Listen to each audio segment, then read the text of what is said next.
Welcome to another edition of The Metal Voice, and today on the show we're going to do Bayley, the Maiden years.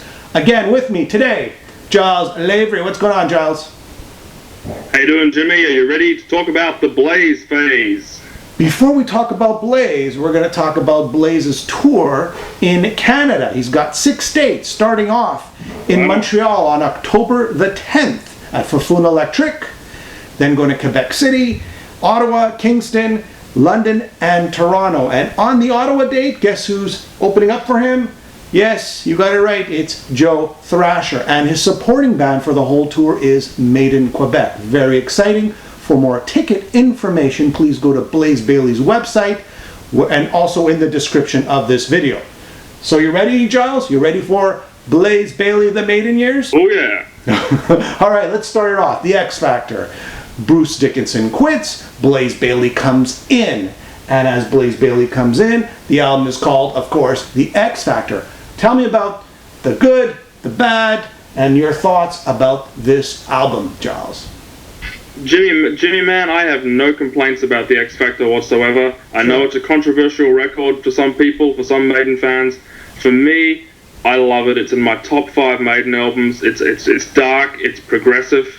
It's more of a follow-up to that Seventh Son of a Seventh Son kind of, vibe after the slightly more hard rock flirtations with hard rock that was No Prayer for the Dying and Fear of the Dark.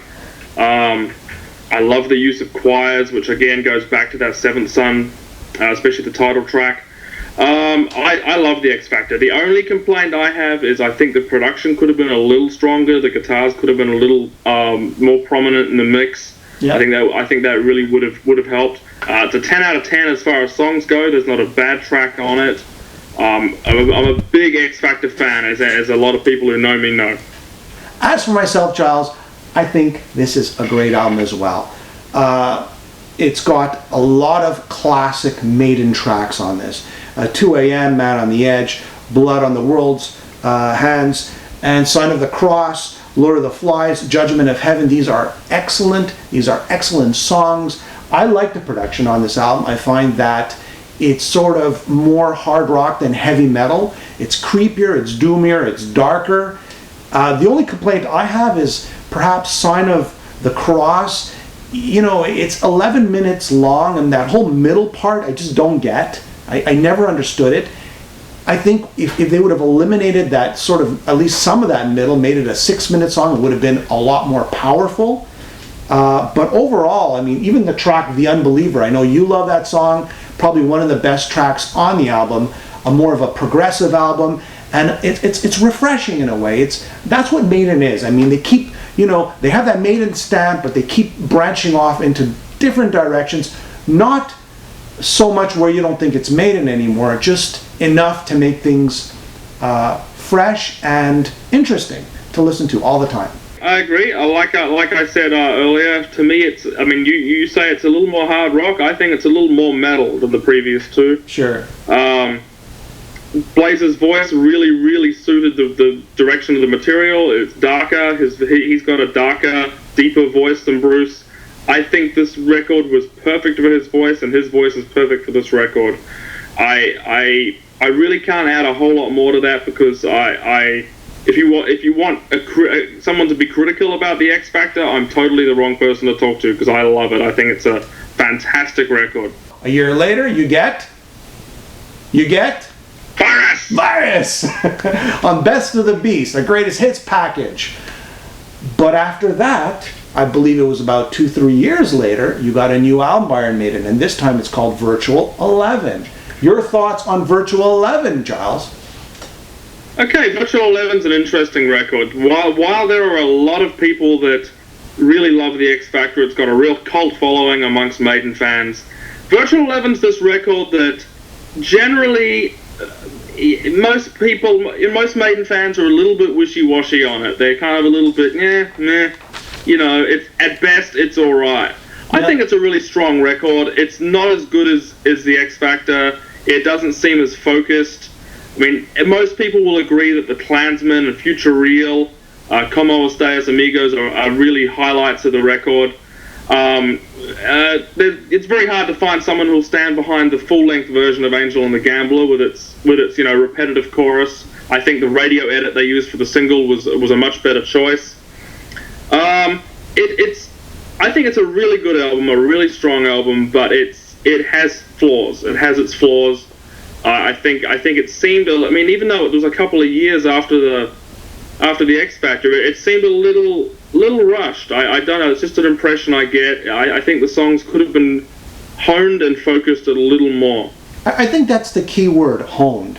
You know, one word that sums up this album is repetitive, perhaps. You know, you got a lot of the choruses repeating themselves, but it doesn't take away how great the songs are on this album. The Klansman, a true classic Maiden song. Future Real, another classic track.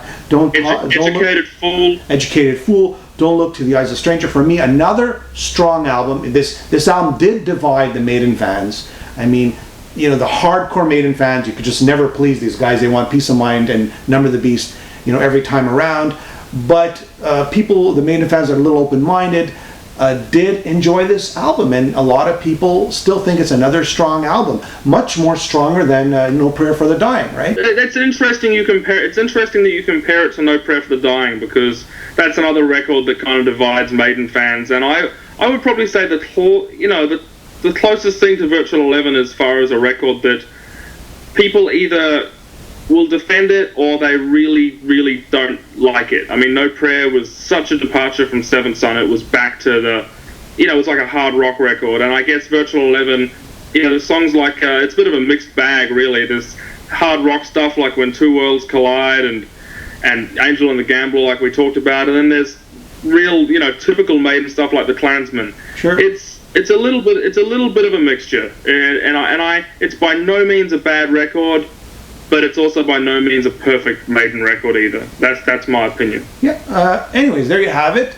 Now we had the X Factor, we had Virtual 11, and what happens? Blaze is released from Iron Maiden. I'll say that in a nice, polite way.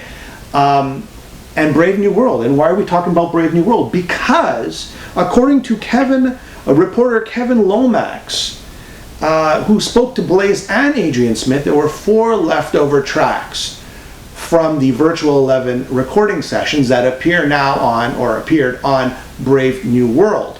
And those tracks were The Nomad, Dream of Mirrors, Mercenary. I don't know what the last one was. Do you know what the last one was, Giles? Well, Steve was quoted as saying that Blood Brothers... there's 2 options for this. Steve was quoted as saying that Blood Brothers was being worked on during Virtual 11, but was not fully completed. Okay. There's also rumor that No More Lies, which was eventually obviously on Dance of Death, was originally from the Virtual 11 sessions as well. So only Maiden know, but there's 3, potentially 4, potentially 5 tracks that came from Virtual 11. I remember during the press for Virtual 11, they did mention in numerous interviews that there were 4 tracks that were unused that would be on the next record. And of course, so either way, they had 4 tracks. And A Dream of Mirrors, here's the gold nugget here. A Dream of Mirrors was actually a song that Bayley helped write the lyrics on, but did not receive credit. Then again, this is according to Kevin Lomax, reporter Kevin Lomax, who spoke to Adrian and Bayley. Now, is this true or not? I don't know, but that's the report that's out there. Any comments on that, Giles? Look, either way, I think, I don't know what their intentions were at the time, but to me, Virtual 11 was missing a couple of extra kind of really defining tracks that really defined the album and give it a really strong identity. And I think if there's any truth to the Dream of Mirrors or Blood Brothers, imagining at least those 2 tracks on Virtual 11 would have raised, with a shorter version of Angel and the Gambler, would have raised that album considerably higher on the totem pole of Maiden classics. I mean, sure. Everyone loves those 2 tracks from Brave New World. Imagine if they were part of Virtual 11. Wow, big difference. Blaze would have sung them great, because there's nothing wrong with Blaze's vocals on Virtual 11. Yeah. Nothing wrong with them on the X Factor either. But I think it needed those 2 more kind of defining tracks to really make that album stand out and be a strong entry in the Maiden catalog. I think that's what it was missing. So, anyways, there you have it. The rumors, or the truth. What could have been, what should have been, what didn't happen, whatever. Anyways, Blaze Bayley, the Maiden years. Thanks for being on the show, Giles. And remember, catch Blaze Bayley on tour around the world, but especially in Canada, come October the 10th. He's got 6 dates in Canada, starting off in Montreal at Foufounes. Made in Quebec is the backing band. Joe Thrasher will be opening up for Blaze Bayley in Ottawa. Catch him on tour, support Blaze Bayley. He really needs all of our support, and we want him to come back to Canada. He deserves all of our support. Absolutely. He makes a great solo music as well, which will be left on another show. We'll talk about that next time. Maybe if everybody really likes this show, we'll get into Blaze's solo material. Anyways, there you have it. Thanks, Giles, for being on the show. We'll catch you next time on The Metal Boys.